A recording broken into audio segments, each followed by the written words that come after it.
Muy buenas noches, estamos nuevamente en Opinión Pública, soy Francisco Abundis y junto con Alejandra Palacios, como cada semana, estaremos haciendo análisis de este nuevo actor en nuestra democracia, en nuestra joven democracia.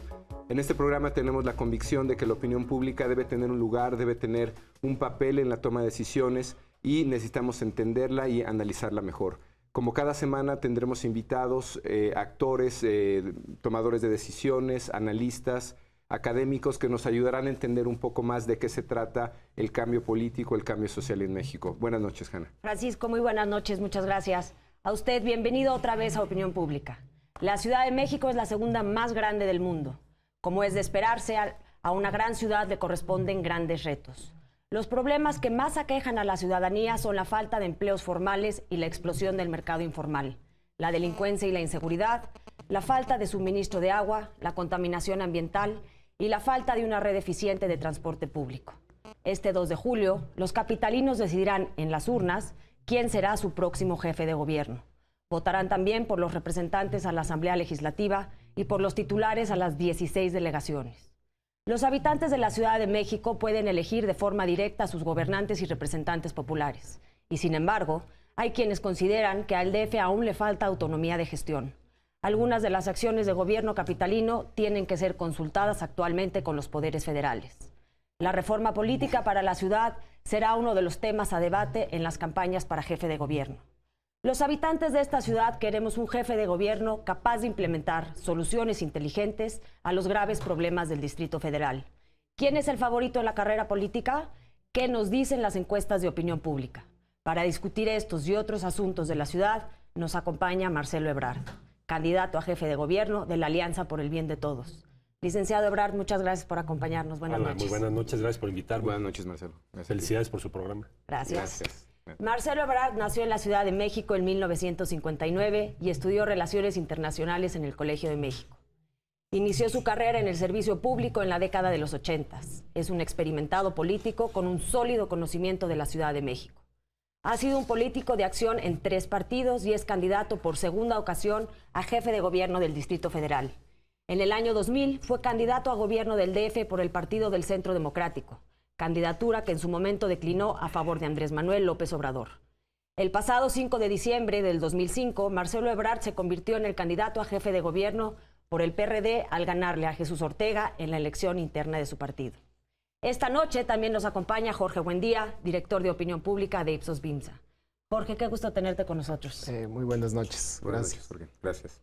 Jorge Buendía es doctor y maestro en Ciencia Política por la Universidad de Chicago. Tiene una segunda maestría en Gobierno Comparado por la London School of Economics y es licenciado en Relaciones Internacionales del Colegio de México. Cuenta con más de 13 años de experiencia en el campo de la opinión pública y en los estudios electorales y ha sido consultor en las principales empresas de opinión pública de este país. Bueno, y antes de iniciar la discusión, quisiéramos compartir con usted datos de opinión pública sobre los principales problemas a los que se deberá enfrentar el próximo jefe de gobierno del Distrito Federal. Paco, ¿qué nos dicen las encuestas de parametría? Una primera pregunta interesante que nos gustaría dejar en la mesa. Sabemos de estos números, sabemos cuáles son las principales preocupaciones, tenemos alguna idea, simplemente para corroborar o validar números que probablemente tú tienes también, Jorge.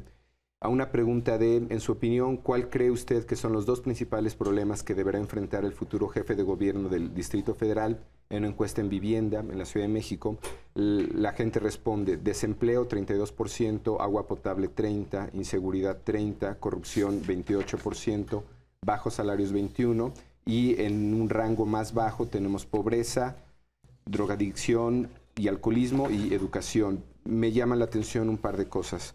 Un poco el desempleo como una razón obvia o como un problema que se observa como muy obvio. En segundo lugar, el agua potable y la inseguridad, que son temas también que hemos tenido en las discusiones constantemente. Corrupción, que sale muy al frente y lo estamos viendo también como un tema nacional. Marcelo Ebrard, ¿cómo interpretamos estos números? Bueno, yo creo que coincide en buena medida con lo que yo he estado viviendo en la campaña. Déjame hacerte un par de reflexiones respecto a las estrategias hacia futuro cuando tú ves este cuadro. Y el primer tema es, el corazón del problema que tenemos es que la ciudad tiene que avanzar más rápido en crecimiento económico. el primer nivel de preocupación lo tiene eso en la ciudad. Y la pregunta es, bueno, ¿qué instrumentos tiene el jefe de gobierno para poder hacer que la ciudad crezca más rápido? Y eso a lo que te lleva es, la Ciudad de México tiene, respecto a las autoridades federales, muy pocas atribuciones para el impulso y la conducción de su propio desarrollo económico. La tendencia que tienes en la mayor parte de las ciudades del mundo, sobre todo las exitosas, es a que hay o bien facultades concurrentes con las instancias federales, o de plano las ciudades tienen cada vez más autonomía de gestión. Déjame tratar de aterrizar esto. Uno de los determinantes del crecimiento de la Ciudad de México va a ser cómo funciona el aeropuerto. Casos exitosos, Atlanta, Miami, que por cierto, Miami es una ciudad con la que competimos. Bueno. O Chicago. Chicago, el aeropuerto lo maneja la ciudad. En el caso de la Ciudad de México, el aeropuerto lo maneja el gobierno federal, quien a su vez tiene un permisionario que lo opera, que te está construyendo muchas salas en el aeropuerto. Va a mejorar la infraestructura comercial, pero de todas maneras tienes 2 pistas. Entonces tus tiempos de espera van a seguir siendo iguales. Bueno, ¿qué es lo que nosotros decimos? El aeropuerto lo debería de manejar la ciudad. Puede ser una fuente de ingresos para la ciudad y podríamos garantizar, por la importancia que tiene para la ciudad, que el nivel de atención que tiene el aeropuerto, o que tuviese en ese caso, sea competitivo con esas otras ciudades, como puede ser Miami. Miami es una ciudad que está compitiendo con nosotros para localización de inversiones importantes. Bueno, pero eso tiene también que ver con decisiones, por ejemplo, sobre telecomunicaciones, que hacen que la ciudad sea más cara que otras, como Sao Paulo. La Ciudad de México es más cara que la ciudad de Sao Paulo en telecomunicaciones, pero el gobierno local ni siquiera tiene voz en esa mesa. Marcelo, pero una de las preocupaciones que hay en términos generales, principalmente entre las élites económicas, es que cuando tú le das el control de, por ejemplo, el aeropuerto a una instancia gubernamental, ya sea el de la ciudad o el gobierno federal, se puede convertir en una posición política. ¿Qué incentivos o qué regulaciones pondrías precisamente para evitar que se convierta en una posición política y que más bien lo que predomine sea el servicio a los usuarios, el cumplimiento de normas, que sea lucrativa también para la ciudad? Lo haces descentralizado. 1, 2, lo haces una instancia con poca burocracia. No nos interesaría crear un aparato burocrático. De hecho, muchos de los servicios del aeropuerto los contratas. Eso no lo afectarías. Y el otro punto es lo vinculas al nivel de ingreso que debe tener la ciudad. O sea, vas evaluando qué ingresos tiene el aeropuerto por año, controlado por la Asamblea Legislativa. En el caso de la Ciudad de México estás hablando probablemente de más de $100 millones al año, en un cálculo conservador, que podrían ser ingresos para la ciudad. ¿Permitirías que el aeropuerto tuviera un déficit? No, de ninguna manera. No, el aeropuerto, al contrario, tiene que aportar recursos. Es un buen negocio, más bien. ¿Mande? Es un muy buen negocio. Siguiendo sobre este tema, pues resulta que el DF en los 10 últimos años, en cuanto a crecimiento económico, no ha crecido y no ha decrecido. O sea, algunos años ha decrecido, algunos otros años ha crecido. El promedio, el promedio está estable. Ahora ha habido retrocesos importantes en la actividad manufacturera y contrapeso, servicios y construcción. Servicios creció mucho. Servicios financieros en específico. ¿Impulsarías otra vez la actividad manufacturera o la Ciudad de México ya no tiene...? No, lo que está ocurriendo con las ciudades es lo que pasó con muchas grandes ciudades del mundo. Tienes una desindustrialización, por decirlo así. Hemos perdido manufacturas. Esto se aceleró por una apertura comercial muy desordenada. Yo te diría, por ejemplo, el caso de la industria textil. Pero no solo es el DF, es en otras entidades, pero en el DF el golpe ha sido muy fuerte. Digo desordenada porque, bueno, hemos tenido un aperturismo que casi ningún otro país ha tenido. Y bueno, además... Bueno para el consumidor, no tan bueno para el productor. ¿Quién sabe? Yo tengo mis dudas sobre eso. En fin, esa sería otra discusión. ¿Qué tan bueno ha sido para el consumidor? Pero, supongamos que tiene algunos efectos favorables en cuanto a que baje algunos precios. Pero tu costo agregado al final es muy alto. Ahora, ¿qué ha pasado en la ciudad? Tú tenías más de 460 plantas manufactureras en la ciudad, andamos en 313. Y eso va a continuar. ¿Cuáles son las grandes actividades que han perdido? Textiles y metalmecánica. En fin. Como porcentaje de la población empleada, estas manufactureras, ¿cuántos trabajadores contrataban? Bueno, Supongo que mucho del desempleo que hay se debe... No necesariamente, ¿no? Fíjate. No, lo que ha habido ahí es por otro lado, has tenido creación de empleos.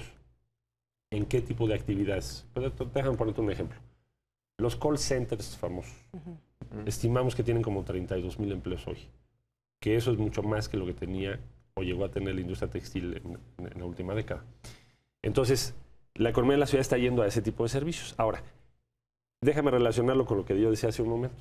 Tu política de apertura comercial, nunca nos han preguntado nada, porque tuvo un efecto regional muy diferenciado. Claro. Tú llegas a la negociación con China o con Estados Unidos y haces o resuelves la apertura de una serie de sectores casi sin límite. Entonces el efecto se concentró pues donde está la industria, ¿verdad? En parte de la Ciudad de México. Otro problema, volviendo al mismo tema de cómo impulsas el crecimiento económico, es que el gobierno federal dice, no vamos a usar afores en la infraestructura. ¿Qué quiere decir esto? Que somos uno de los pocos países del mundo en donde tus fondos de pensiones los usas para comprar papel del gobierno. Bueno, si tú lo abres a inversión... Pues ya se abrió. Muy gradualmente. Todavía falta mucho. Pero digamos, si tú tomas una decisión en cuanto a abrir esos fondos a inversión, no pública sino privada, seguramente tendría una repercusión en el Valle de México. Importante. Difícil de medir, pero importante. Esa es otra decisión que hay que discutir, en donde la ciudad tiene mucho que decir. Bueno, la ciudad entonces va hacia servicios financieros, servicios como los que te menciono ahora. Por ejemplo, la Ciudad de México está exportando software. Claro, no nos comparamos con la India. Somos el Silicon Valley de la ciudad, claro, del país. Por supuesto, tienes todo para hacerlo. Entonces, en esas decisiones es donde queremos, y además compartir una visión del desarrollo. Concluyo. Llevamos más de 2 décadas con la idea de que el país no debe crecer en el Valle de México. Está bien, yo no estoy diciendo que concentremos más en el Valle de México, pero aquí tienes una población de 19 millones de habitantes y tienes 1/3 de la economía de México. Sí, los tienes que atender a todos. Entonces el tema es, ¿por qué no pensamos el Valle de México como un motor de la economía? Tienes todo para hacerlo. Pero ¿no crees que sería muy difícil convertirlo en el motor de la economía y que no atraiga gente de otros lados de la ciudad? Sigue atrayendo al Estado de México.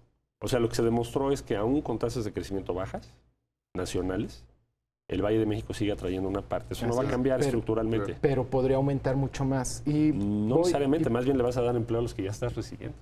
¿Tú crees que no se genera? Básicamente no vas a abandonar otras áreas. Déjame ponerte el esquema. O sea, yo lo que digo es, compartamos con el gobierno federal una visión del desarrollo del país. Entonces tú dices, vamos a hacer en Baja California Norte un centro portuario complementario a todos los puertos de la costa del Pacífico de Estados Unidos que están saturados. Eso es un gran polo de desarrollo. Otra opción para la zona de la frontera. En el Istmo, lo que tienes que hacer es terminar los 2 puertos y el oleoducto. El tren ya lo tienes. Es que ese es un potencial de crecimiento enorme. Tú me preguntarás por qué no había funcionado. Porque los puertos no funcionan bien. Entonces, lo que determina el éxito del paso transísmico es la velocidad y eficiencia de cuando bajas los containers de un lado, en qué tiempo llegan al otro y qué tiempo te lleva a volverlos a subir. Porque ahí puedes ahorrarle a las compañías navieras mucho tiempo respecto a Panamá. Ahora, Panamá lo está haciendo bien, porque nosotros no lo vamos a hacer bien. Bueno, y junto con esas decisiones dices, bueno, en el Valle de México vamos a acelerar la reconversión de la economía y que crezca más rápido. Es una visión. Con esto en mente nada más, tenemos que ir a un corte, perdón. Si nos fuimos solo a economía. Me gustaría Bueno, es el primer tema que planteas. y el más importante, y el más importante sin duda. Finalmente es el detonador de todos los demás. Con respecto a este tema o cualquier otro, hace un rato hablábamos del tema de las percepciones. ¿Quién percibe la gente que es el responsable de y a quién le está atribuyendo responsabilidades? Que con esto podríamos ir tal vez a algunos otros temas o nos llevaría al tema, el tema de autonomía también. ¿Qué tan importante es marcar la autonomía política de esta ciudad? Con esto en mente nos vamos a un corte, regresamos a Opinión Pública.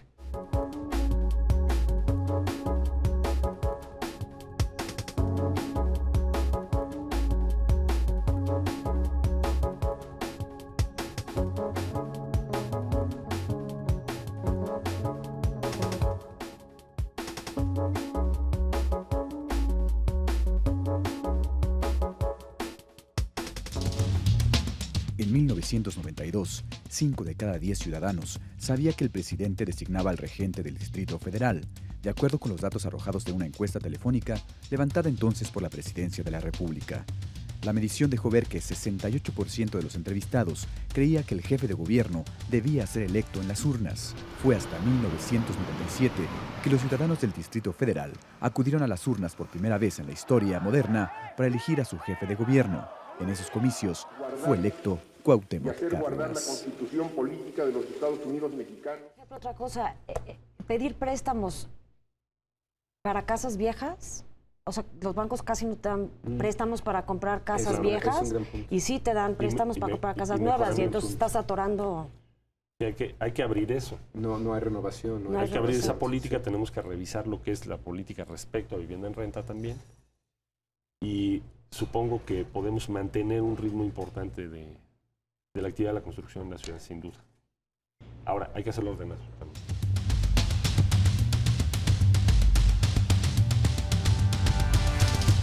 De acuerdo. ¿Por qué? Porque tenemos los mismos derechos que el resto del país y se nos ha negado durante todo el siglo XX.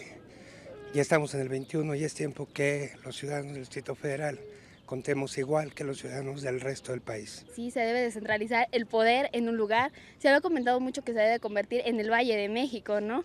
Ese sería el nuevo estado. Pues a lo mejor tendríamos que ver las propuestas para ya tener una opinión concreta de lo que queremos ver. De acuerdo que fuera un estado más de una entidad federativa, fuera considerado como una entidad federativa. ¿Por qué?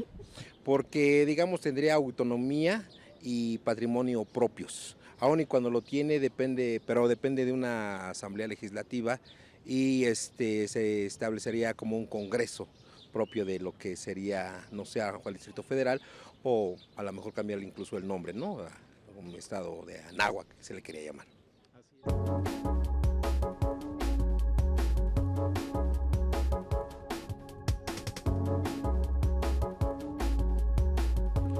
Regresamos a Opinión Pública. Estamos con Marcelo Ebrard y Jorge Buendía discutiendo acerca de cómo está la Ciudad de México, cuáles son las percepciones de los habitantes, cuáles son sus necesidades y qué problemas podemos percibir o cuáles son los que perciben ellos.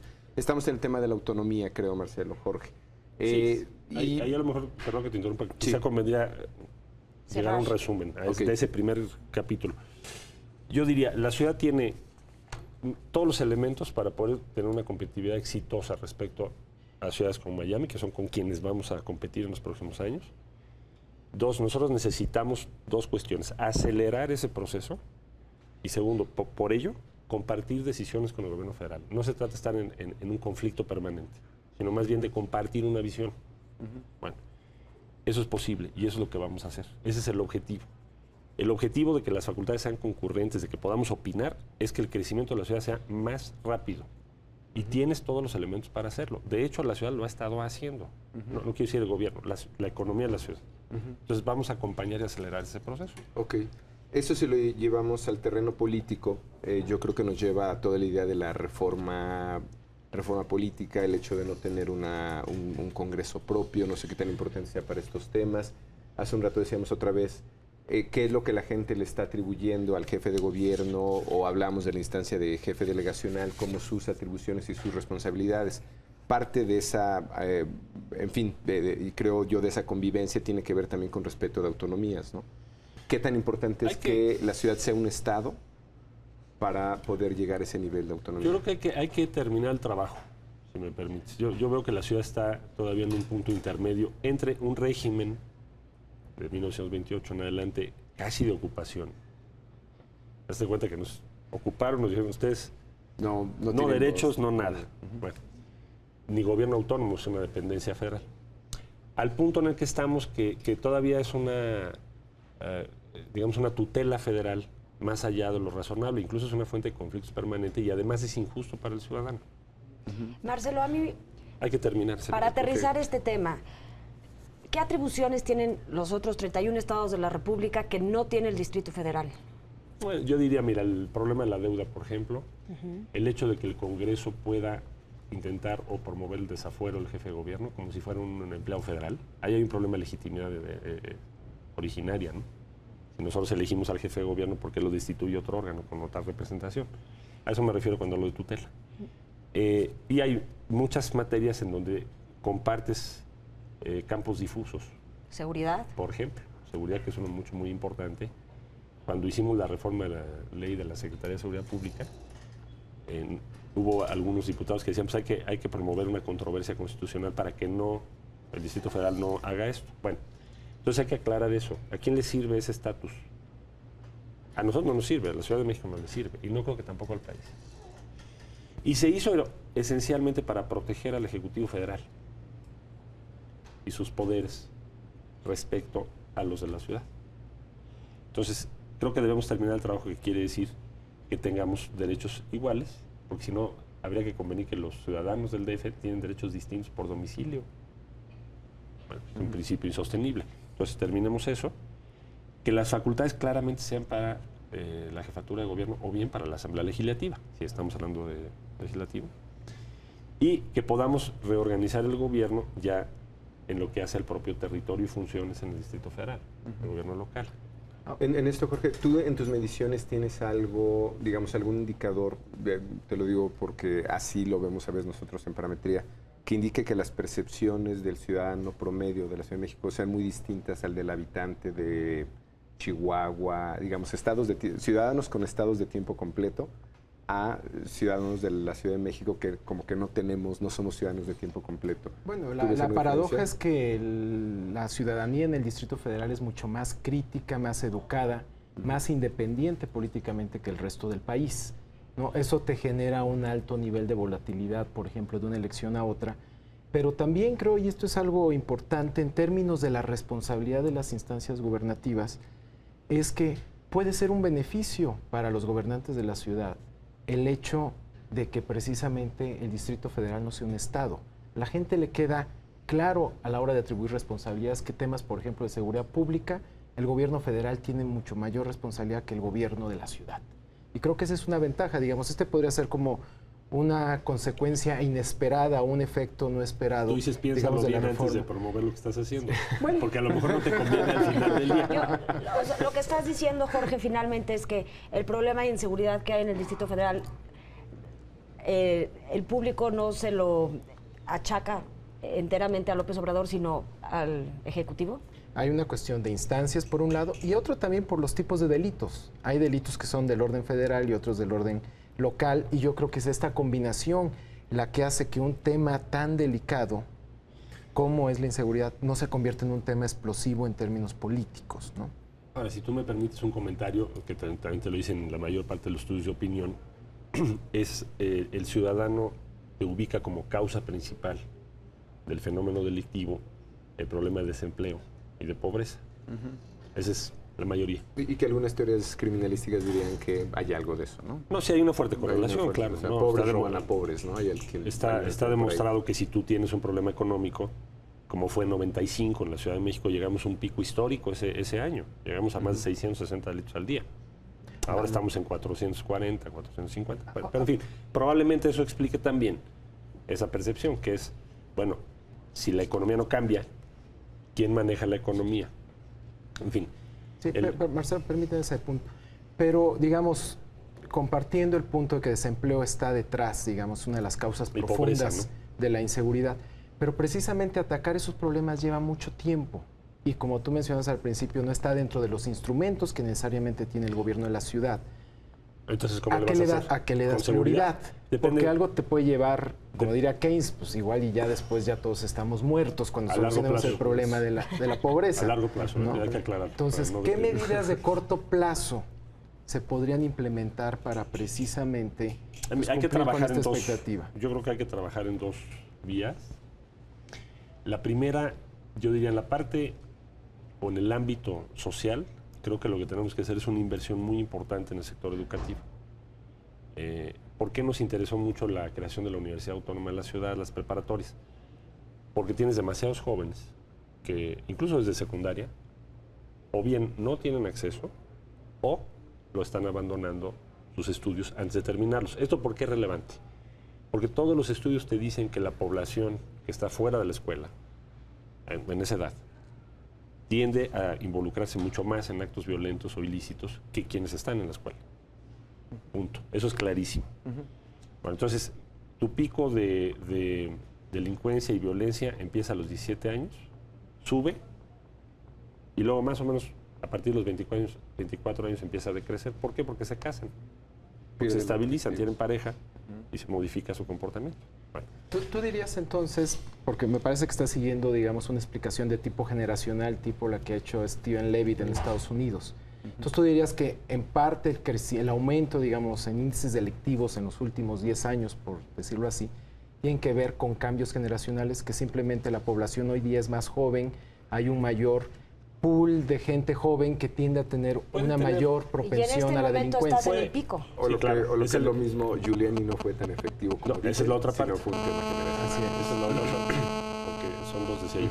Son una parte, yo creo que ese es un punto importante y debiéramos invertir en modificar eso. Eso lo puedes hacer en el corto plazo, respecto a tu pregunta. Ahora, la otra parte es... ¿Consideras que educación es solución de corto plazo? Vas a frenar el fenómeno, es todo lo que te dice la información. O sea, si tú logras que haya una mayor proporción de jóvenes estudiando o que abandonen menos la preparatoria, sí vas a tener un efecto, sin duda. Concretamente, ¿qué harías para que los jóvenes no abandonaran la preparatoria? Sistema de becas, mucho mayor. O sea, mira, déjame ponerlo en estos términos, llevarlo al extremo. Es mucho más barato que tú inviertas 700, 800 pesos al mes en un joven que siga estudiando, que retrase su salida, digamos, a la calle, a que tengas el 65% de la población reclusorios, que tienen menos de 29 años. Patrón que se repite en todo el mundo, no es solo México. Inversión en capital humano contra más Entonces, productivo. si tú haces esta inversión, ahora esa inversión sí la podemos hacer. O sea, estás hablando de 3.100 millones de pesos. Son 310 millones de dólares. O sea, esta es una ciudad con el 22% del Producto Nacional. Entonces, por supuesto que debemos poderlo hacer. El profesor firma que el alumno está yendo a clases y entonces el alumno tiene acceso a este dinero. Haces una evaluación de desempeño y le pides al joven que además te acompañe a algunas actividades que tienen que ver con su ciudad. De hecho, hicimos un servicio social. Hicimos un programa piloto, que es más bien, más que un servicio social, que sería como empleo, o sea, tratar de usar al joven como un asalariado sin salario. No es la idea. La idea es, muchos de estos jóvenes tienen un problema de identidad. O sea, sus familias son un problema muy serio. Lo que conocemos de violencia familiar es muy importante. Y va de la mano índice delictivo, adicciones, violencia familiar. Yo te diría el punto número 1, por ejemplo, si tú me dices de violencia familiar en el DF, es el Pedregal de Santo Domingo. Y ves el problema de adicciones y de índice delictivo y van juntos. Bueno, entonces, lo que necesitamos trabajar con ellos no es solo que estén en la escuela, sino también que tengan identidad y que conozcan las ciudades de otro ángulo y se integren a la ciudad de otra manera. Yo sé que es muy ambicioso, pero es posible. Están haciendo un proyecto así en la UNAM, en donde estudiantes de la UNAM en las tardes ayudan a alumnos de escuelas públicas. Trabajo comunitario. Van y les hacen sus tareas, luego los acompañan a la papelería y se vuelven un poco como hermanos grandes de estas gentes. Esos son proyectos, digamos, de ONGs. Si se pueden generalizar, aquí lo que haríamos, más que pedirles un trabajo comunitario, lo que pediríamos es su integración a la ciudad. Déjenme expresar qué significa esto. Que conozcas los sistemas básicos de la ciudad, cómo funciona, sus problemas y las principales iniciativas para resolver, tanto respecto a áreas públicas como instituciones privadas. Entonces, ese es un camino. Bueno, ahora me voy de fondo, en la medida en que mejores el nivel de ingreso en la ciudad, ciertos tipos de delitos patrimoniales van a caer, pero eso nos va a tomar todo el sexenio. Ahora, la otra parte, ¿cuál es? La otra parte es tu estrategia de reacción y de prevención del delito. Ahí distingamos en dos. La delincuencia organizada es una cosa y la delincuencia que tienes en la calle, digamos, con otros orígenes, vandálica, en fin, es otra. Entonces, acá, son dos prioridades distintas.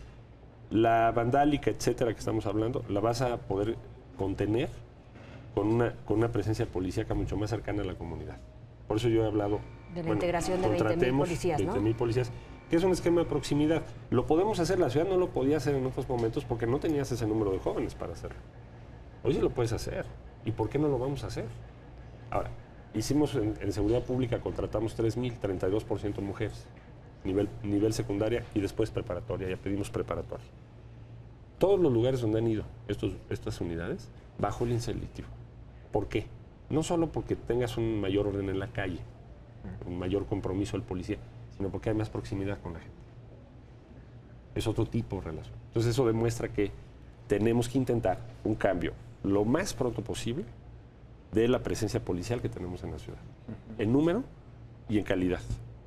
Ahora, la otra cosa que hay que hacer ahí, voy sobre delincuencia organizada, es tenemos un defecto estructural en nuestro sistema.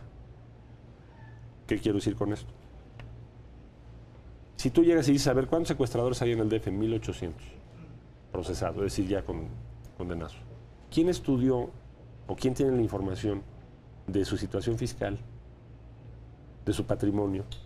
Bueno, lo hace normalmente Hacienda. Entonces tienes desvinculada la investigación respecto al dinero de el seguimiento y el combate a la delincuencia por regla general. Sí. Entonces lo que queremos con el gobierno federal es decirle, bueno, préstanos tu área de lavado de dinero, tus facultades, o hagámoslo de conjunto, porque la única manera de frenar la delincuencia organizada, que es narcomenudeo, en buena medida secuestro, venta de productos robados, ilícitos, es un circuito económico, pues vamos a romperlo.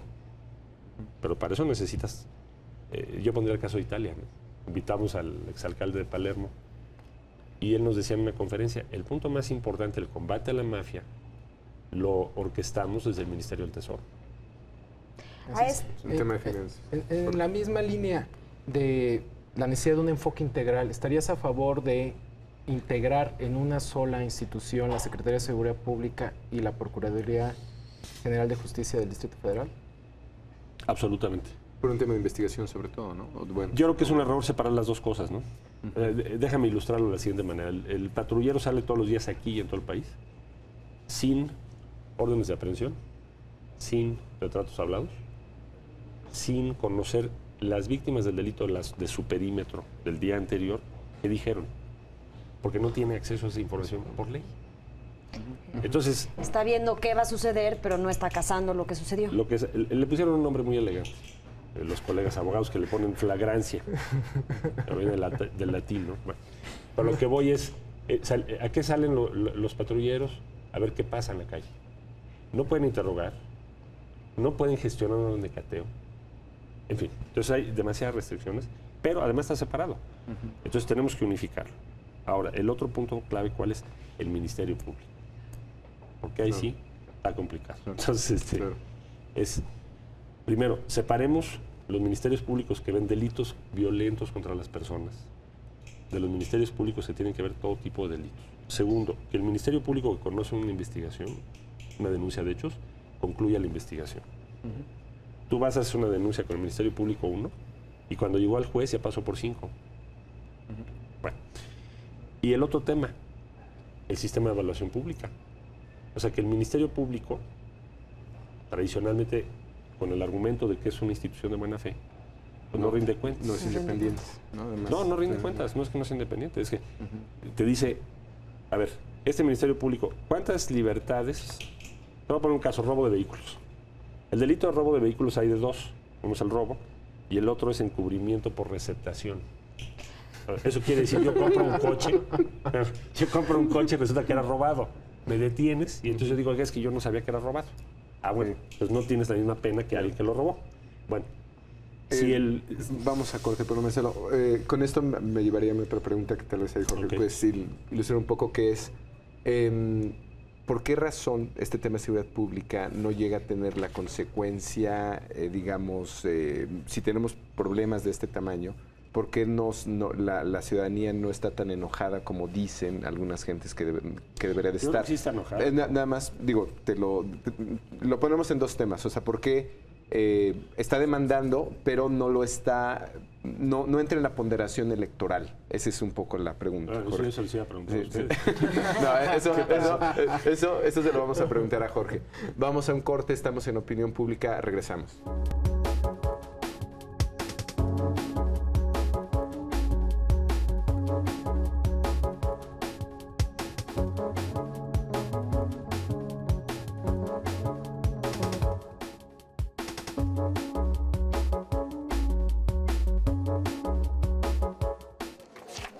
La elección de las autoridades y representantes populares ha sido siempre una preocupación de los habitantes de la Ciudad de México. Ya en 1992, como lo reveló una encuesta telefónica de la Presidencia de la República, 79% de los ciudadanos entrevistados consideraba que era importante quién elegía a los gobernantes. Esa opinión cobró cuerpo en 1997, cuando los habitantes del Distrito Federal votaron para elegir una asamblea legislativa y elegir un jefe de gobierno. En el año 2000, se aprobó la elección democrática de los 16 titulares de las delegaciones en que se divide el Distrito Federal. En 2003 fue la segunda votación para elegir delegados y la de julio entrante será la tercera. Ir al Ministerio Público es una experiencia muy, muy desagradable. No, desastrosa. Pero lo que necesitamos hacer es eso. Sacarse un cuerpo intermedio, les pones sus motos. O sea, todo lo que tú dijiste es... Oiga, acabo de llegar a mi oficina y me robaron mi tarjeta de crédito. En ese caso ni siquiera necesito mandarte a nadie. Sí. Lo tomo. ¿Sale? Sí, porque además la presunción de buena fe, ¿no? Claro. ¿Para qué te discuto? Digo, está bien. Y te mando por internet. Porque además, si no estás diciendo la verdad, es perjurio, ¿no? Claro. Ante una autoridad, estás mintiendo ante una autoridad. También otro problema...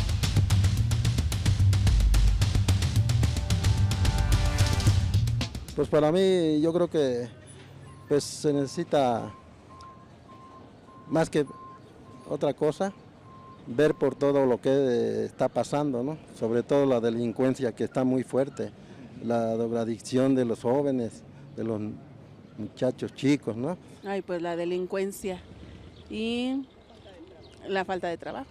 La seguridad, la delincuencia, que sí, y tener que combatir mucho la cosa de la droga. Bueno, pues el primero ya lo dijimos, el de la delincuencia, de todo eso. Y pues hay tantos, ¿no? Pero de ese sería pues también la falta de trabajo. La problemática del agua, de administrar bien el agua, cuidarla, y la onda educativa.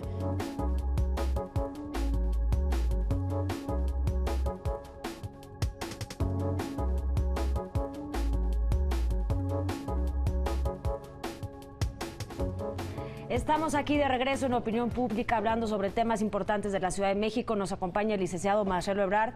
Jorge, buen día. Jorge, nos quedamos con una pregunta acerca de seguridad y opinión pública. Así es, ¿por qué no tiene efecto electoral la delincuencia? Según ustedes. Así es. Bueno, creo que el primer tema es la difusión de responsabilidades. ¿A qué partido responsabilizas por la inseguridad pública? En el momento actual que tenemos el gobierno federal en manos del PAN, los gobiernos estatales en manos de PAN, PRI, PRD y también gobiernos municipales que se encargan de la seguridad pública en ciertas instancias que están también en manos de diversos partidos. Entonces, ante ojos de la ciudadanía, ¿a qué partido puede castigar? Ese es el problema. Yo creo que es una cuestión de información y lo vemos no solamente en el Distrito Federal, lo vemos en diversas entidades. Es muy difícil pedir que rindan cuentas los gobernantes o sus partidos cuando no tenemos claro quién está a cargo de quién. Y eso, digo, en la misma línea da la impresión, digo, y porque está pasando mucho en los estados del norte del país, donde temas como narcotráfico ya no es exactamente inseguridad pública, pero sí genera un clima de violencia, donde al parecer pues no hay penalización sobre la autoridad local, ¿no? Se concibe un problema de tal dimensión que de pronto se sale del ámbito local. Bueno, yo no estaría no discuto a semejantes. Se vale. Es percepción, pura percepción. Sus ideas sí las discuto. No pongo en duda el origen de la afirmación de ustedes, pero yo creo que, por supuesto, que es un tema que tiene un peso relativo importante en el proceso electoral. Me preocupa mucho. Sí, está muy preocupada la gente. Estamos muy preocupados. Y, pues, hay que plantear una estrategia que sea factible y que pueda tener resultados. A mí el otro día me decían, bueno, tú en seguridad pública, ¿qué lograste? Bueno, yo me propuse una meta anual de 15, logramos 10, 11. Bueno, eso es lo que debe ser. Ahora, ¿qué hay que hacer también? Bueno, medirlo con encuestas de victimización, hay muchas medidas. Pero la estrategia, yo diría, para resumir, es necesitamos una ciudad que tenga mejores estándares de seguridad cuanto antes. Para eso está meter la educación, una inversión muy fuerte en educación, y por el otro, lo que acabo de decir, o sea, una reforma y una modificación importante en la forma en que está integrada la policía y cómo das el servicio también a la gente. El Ministerio Público hay que cambiarlo. Bueno, perdón, ahora, el hecho de que no sea relevante electoralmente no quiere decir que no es importante. Exacto, que no sea importante o que no se va a resolver. Ahí me lo preguntan en todas las reuniones. Entonces, yo diría que es una preocupación fundamental, junto con el asunto económico. Si tiene o no una traducción electoral, yo no lo podría decir.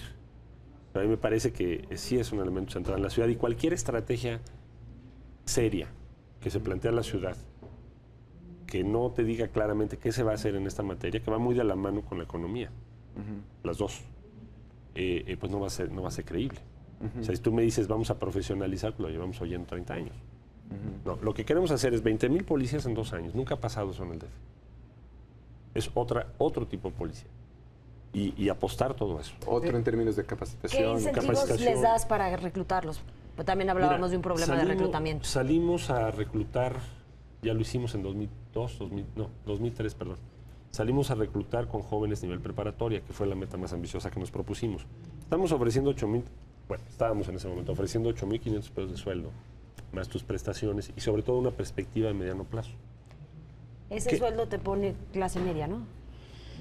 ¿Media baja? Pues la Ciudad de México es una ciudad cara, ¿no? Entonces no es exactamente el mismo. Bueno, yo te diría lo siguiente, los egresados, por ejemplo, de Ingeniería de Transporte del Politécnico, que invitamos, nos costó mucho trabajo, pero ahora son oficiales, manejan el Centro de Control Vial de la ciudad, son 45, 46 jóvenes ingenieros.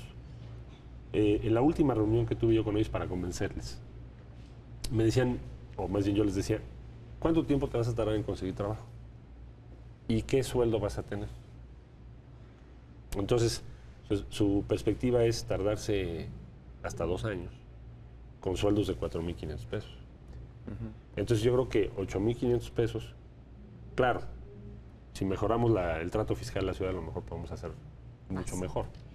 Regresando al tema de los 20,000 policías, una de las preocupaciones ciudadanas es que los servidores públicos, en este caso los policías, no son parte de la solución, sino parte del problema.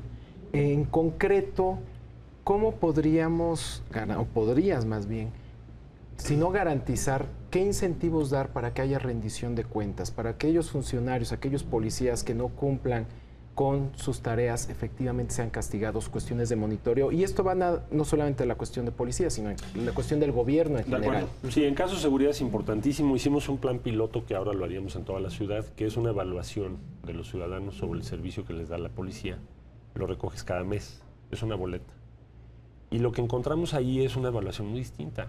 Es decir, hay elementos de la policía que sacan 9 y hay otros que sacan 3. ¿Y qué pasa con los que sacan 3? Se hizo un sistema.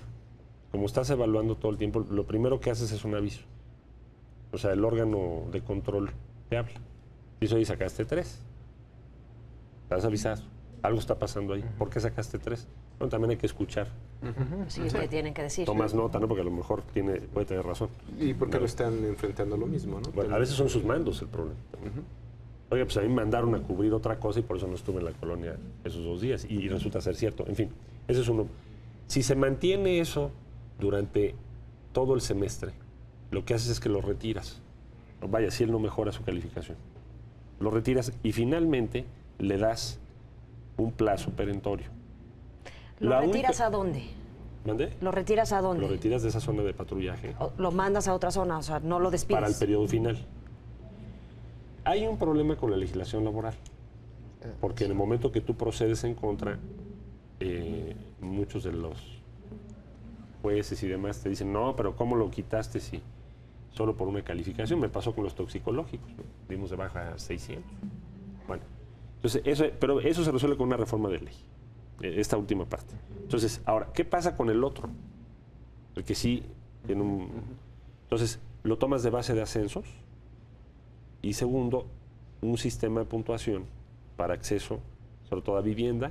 Las 2 preocupaciones de los policías más importantes son vivienda y sus hijos.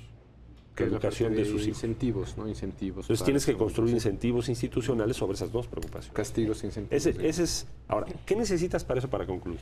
Necesitas 20,000.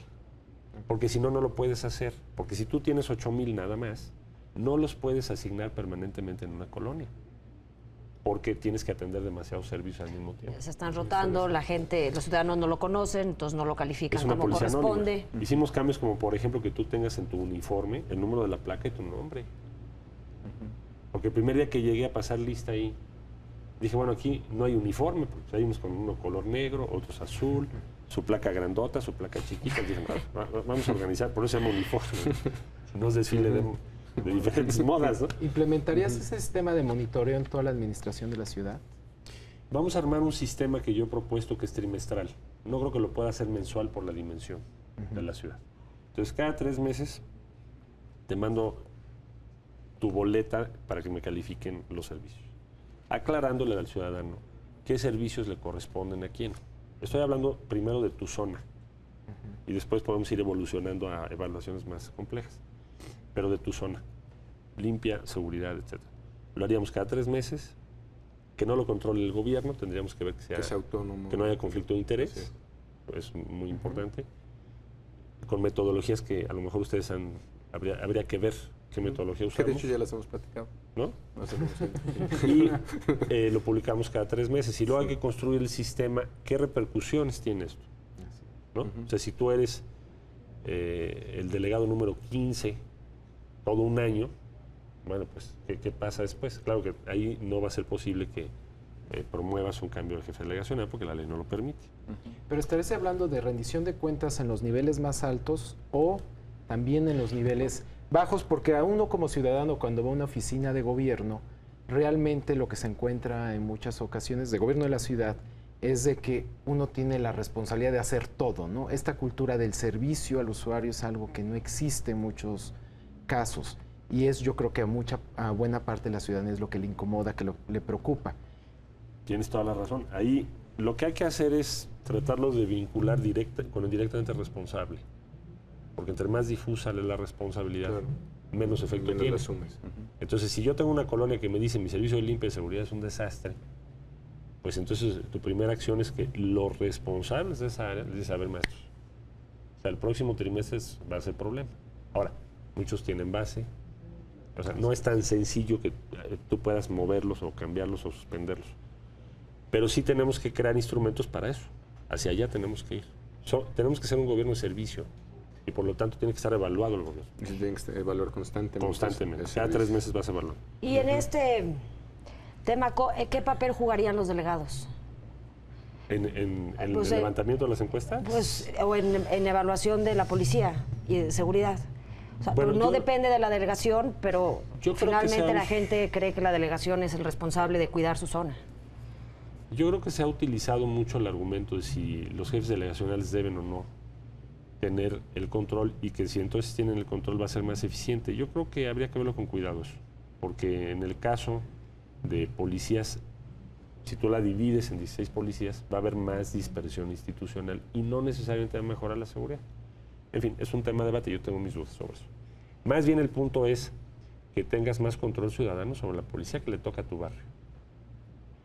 Controles locales, digamos, controles... Los comités vecinales. Como por ejemplo la evaluación, como por ejemplo que no te muevan al personal, salvo por excepción. Y que el policía deje de ser un personaje anónimo. Esa fue mi lucha en la Secretaría. En 250 colonias creo que hicimos un buen avance en ese sentido. Los comités vecinales podrían jugar una función importante. Por supuesto, ¿no? Más el sistema de evaluación pública. Porque también el otro problema es que no reconocemos y no apoyamos al que sí funciona. Porque ni se sabe. La primera pregunta que yo me hice en la Secretaría de Seguridad Pública es, bueno, aquí quiénes son los más eficientes y cómo se mide. No había un sistema de medición, creamos un sistema que ya está ahí funcionando. Mucho inspirado en el de Nueva York, que te permite saber con ciertos criterios, por ejemplo, quién te falta más. Cosas tan obvias, ¿no? Entonces, nos dimos cuenta que hay un gran diferencial y los que hacen el grosso del trabajo es digamos, la locomotora son el 15%. Entonces lo que tratamos de hacer es dirigir todos los incentivos a ese 15%. Y ahí los ciudadanos van a ser claves porque su evaluación es la que determina eso. O debería hacerlo. Lo que vamos a hacer. Muy bien. Nos concentramos básicamente en desempleo e inseguridad. Seguramente hay una propuesta de agua potable, Marcelo. Sí, no, bueno.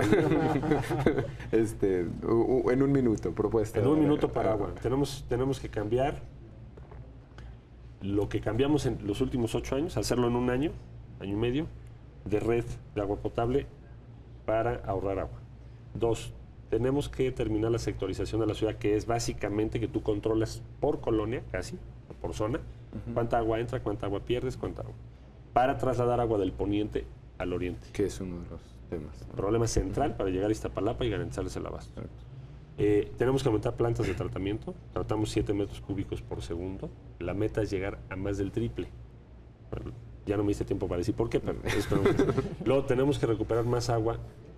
La Ciudad de México es una de las zonas que tiene más agua por precipitación pluvial del país y se va al drenaje y se va al río Tula y demás.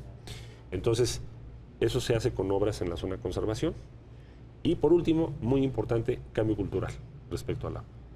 Nos tenemos que dar cuenta que el agua es un recurso limitado, no podemos seguir trayendo agua. ¿Eso implica que aumentarán los precios? Exacto, subir el precio Eso del agua. implica primero que el 40% que no te paga te lo va a tener que pagar. Para empezar. Pero después va más allá, que ¿no? ajustes. Un cambio de actitud. Si no te paga, ¿le cierras el agua? ¿Mande? Si no te paga, ¿le cierras? Puedes bajar, la ley no te lo permite. Pero lo que puedes hacer es bajar el flujo. Pero lo que sí podemos hacer es vincular varios servicios. Porque ¿cómo es posible que haya personas que prefieran pagar su celular a pagar su agua? Ese es un primer punto. Pero el cambio cultural va más allá. Jorge, un comentario final, por favor. Bueno, creo que estamos en un proceso electoral realmente muy competido a nivel federal. Aquí una de las grandes interrogantes es, bueno, el famoso efecto López Obrador, si el gobierno de la ciudad, cómo la ciudad reaccionará, digamos, ante esta elección federal y también cómo impactará, ¿no? Yo creo que esta es una contienda donde parte del reto precisamente de los contrincantes estriba en que adquiera un perfil propio más allá de la contienda nacional. Yo creo que es algo difícil en estos momentos que se le preste mucha atención a la contienda por la ciudad, precisamente porque la presidencial está jalando tanta atención y López Obrador, pues naturalmente es un candidato natural. Que es una elección tanto más importante que Congreso, digamos, en términos de las dimensiones de lo que se va a decidir en este 2 de julio. Yo creo que esta ciudad también tiene su peso específico. Tal vez no, porque según dicen nuestros números, hay una ventaja muy amplia a tu favor, ya no dio tiempo de revisar eso, pero tal vez eso lo haga un poco menos interesante, simplemente porque hay una percepción de ganador más o menos clara, ¿no? Yo creo que es natural lo que estamos viendo, casi siempre se concentra en la presidencial. Esto va a ir tomando, bueno, si no hemos iniciado ni campañas. El Instituto Electoral del DF nos dijo, se esperan hasta abril, yo no puedo sacar spots de tele y radio por ello. Claro. Y yo creo que conforme vayan avanzando las campañas y se debatan estos temas, naturalmente tendrás un perfil propio de sí, claro, mayor atención aquí en la ciudad. Ahora, lo que importa es, bueno, entonces, yo empecé con el sismo a trabajar en la Ciudad de México, me he estado preparando 20 años, la verdad es un gobierno muy complejo. Porque no es solo el problema de que pienses qué solución puede haber, sino cómo la vas a implementar. Y estamos listos para los puntos estratégicos. Hoy discutimos 3 muy brevemente, pero seguramente habrá oportunidad de discutir otros. Claro. Entonces, que es el crecimiento económico. Queremos una ciudad que tenga voz y voto en las decisiones que determinan su crecimiento económico. En seguridad vamos a atacar por lado social, sobre todo sistema educativo, la reforma de la policía, mando único, cambio de sistemas. Para irnos sobre la delincuencia organizada. Ese va a ser el tema. Y en agua potable vamos a hacer un cambio en el modelo hidráulico. Pero ese cambio implica partes de un supuesto. No vamos a poder traer más agua de fuera. Si llegas a ser electo, ¿cuál será tu primera acción de gobierno? Integrar un muy buen equipo de gobierno. Paso número importante. Bueno, pues Marcelo, te agradezco muchísimo que hayas estado con nosotros. Interesantísima plática. Jorge, muchísimas gracias. Y sí creo que tenemos que tener más tiempo. Sí, sería bueno porque nos faltaron 10 temas. Sin lugar a dudas, nosotros ciudadanos queremos un candidato que tenga la capacidad de resolver de manera inteligente los problemas que aquejan gravemente a nuestra ciudad. Esto es Opinión Pública. Les agradecemos muchísimo haber estado con nosotros. Paco, muy buenas noches. Nos vemos el próximo viernes, 11 de la noche en punto, Proyecto 40.